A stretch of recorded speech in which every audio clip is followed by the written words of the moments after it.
there we have it, a check engine light. I was running some errands this afternoon. It was particularly hot out, and I'm hoping that's what has thrown codes.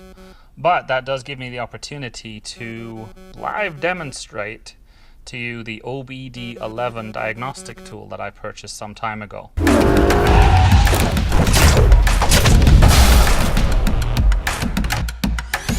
So, pretty handy. Anyway, I'll get on with showing you this, which the one note that you need to be mindful of, I don't think they've changed it yet, is it is an Android situation. So at the time I bought this, I was on a non-Android phone, as many of you may be, but my kids had these nasty, raggedy looking Android tablets that we got conned into when we got our last phones, and they turned out to be Android, so that's what I use. So let's get on with this. Is what the unit looks like.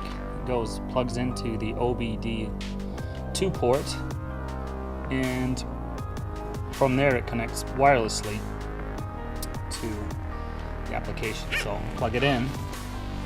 See right here, and we'll go and put up the app and sign in.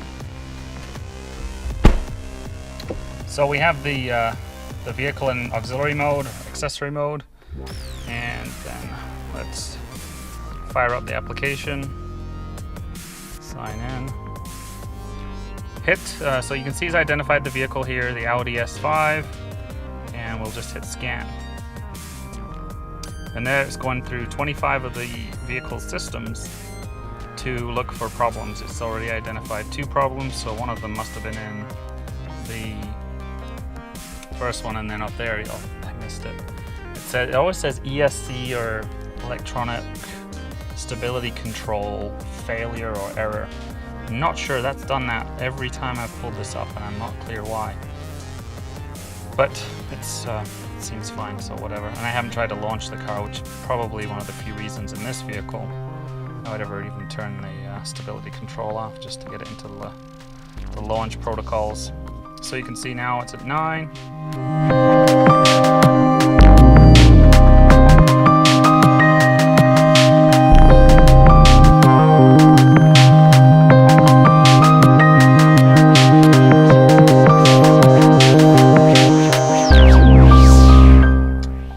Faulty control units. Okay, let's see what they are. So let's check the engine one first. Look up faults. Turbo supercharger boost sensor and the map throttle position, the MAF sensor. These two I'm pretty confident are tied to the fact that I have a Chipwork Pro chip in there, and that's been spitting off forever. So let's assume that's not what's hurting me. Let's go down here to these other systems. You can see in all these systems you have all these various options, coding, short coding. If you do the short coding, you have to use these credits. If you can see in the bottom, there are basically these credits that allow you to, instead of coding through any issues you may have, you can go to someone else's program that you just buy these credits. They're very inexpensive, maybe $1.50 or so. So it generally is worth it if you're trying to fix something. So here we have a gateway issue, fault, optical data bus. So what I'll do with that is I'll look that up and see if there's anybody got any information about that. Let's click on it. It says it's intermittent. It looks like it triggered back in March and it hasn't been hurting me, so that's nothing new. Let's keep going.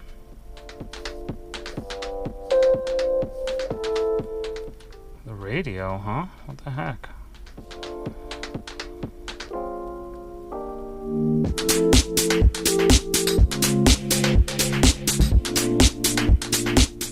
The impedance converter 2 and window antenna. Who knew? I don't listen to the radio much, so I'm not going to worry about that too much. So I don't see anything there that is particularly troubling. So I'm going to do this, and this is pretty slick. And then, you know, it also is basically a truth serum for whether or not if these codes come back, then it's the ones that you'd be worried about. It's reasonable to assume that they're a real thing. But I'm going to hold this down while we clear those out. And now we have no faulty control unit, so I'll turn off the car. I'll turn it on, I should say. And you can see here, the check engine light is turned off.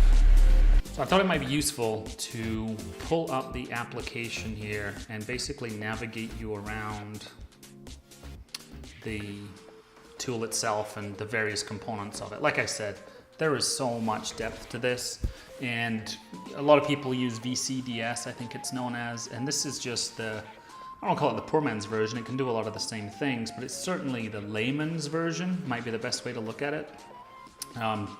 See the note here, apps may vary. So again, if your car can't do something, it's not gonna let it happen. So here's your landing page. If we go to your garage, that'll tell you what vehicles are paired to the unit. And currently I'm not logged into the car, but I'm gonna show you a few of the components that I find particularly handy. One of the things that people mention that the system doesn't do is data logging. So I'm guessing that's a more thorough tracking of the history of the vehicle, which probably for some people would be a valuable tool, and for me it's just not really valuable. If I look at the history, and I mentioned this earlier in the video when I was actually in the vehicle, going back to when I got the car, you can see what I've done within the app. So this first one is an inspection service reset. Right here, I changed the parameters there, like I explained in the car, from the automatic DSG box showing me which gear it was in, not just that it was in automatic. And then the parking brake here, so you can see start lining change mode and then end lining change mode. So I did that a couple times that day because I was trying to figure out the system. And basically that allows you to release the e-brake, where you can get the calipers off the rear rotors, and I changed out the rotors and brake pads. So that was a particularly useful thing. Now, at the time, I didn't know how to do this, which was go to the garage, not the lookup, and then click here. And then if you click on apps, and again, tells you that they vary, you can see this crediting item right here. You can see how many credits I have in the bottom right corner. It says 11 credits. And I believe, let me go find the brake, e-brake. This is basically a quick function, and the reason you pay for these credits is because somebody has taken the time to program these shortcuts. You can do the long coding, as it's known, if you want to key it in yourself. It turns out that's how I did it at the time.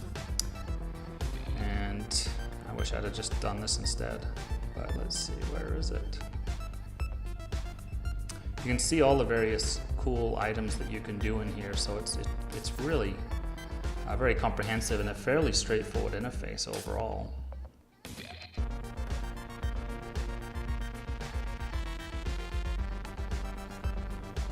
Again, like I mentioned, not connected to the vehicle right now. I do leave this in the car all the time.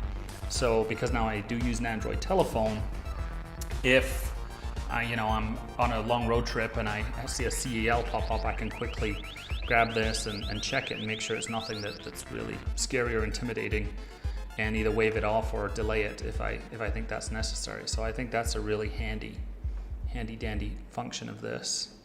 Let's see what else we like in here. The supported vehicles, I think it's important to know, obviously here in the US, it's going to matter more on the Volkswagen Audi side, but a lot of my European viewers may have Seats, or God forbid you're even driving a Skoda, but you may be. So you can tell that this vehicle, basically any of these brands and makes, trims built since 2000 are going to be in here. Two more things I would say are valuable here in this tool. The one, for the data nerds out there, for those people that really like to know what's cooking, if you're connected to your vehicle, and I'm not currently, as you can see down here in the bottom left, even though my logo is probably in the way, you can check all these various components, which is super slick. And again, you do better when you know better. So there's lots of good feedback, and it'll really tell you what's going on in your car. The other thing I would say is on, for example, I couldn't find the brake, e-brake situation. If you go around and if you go into Google, codes and forums are very useful for finding that, but you go search in Google for a little bit and you'll be able to fill in any of the gaps there for sure. So that's a summary. Like I said, there's a ton going on here that I'm not expert in, but for 60 bucks, even the things I've done already have already helped, in my opinion, for me to pay for itself. And then that check engine light that just came on, taking care of that to me that's power in my hands, and that's what I want when I take advantage of a diagnostic tool like this, even though I'm by no means a professional. Hopefully I left you enough here to at least dig in, try and pursue some more research on OBDEleven.com/EN. This is not sponsored. I just think it's a fantastic tool, and I think it's getting better all the time. They continue to develop it. And I can tell you that I had one CEL for an airbag on my Porsche that I knew was bad, and it cost just $130 to get that cleared. So like I said, these things to me are worth their weight in gold. Hopefully you feel the same way. Be memorable, be well, and we'll catch you on the next one.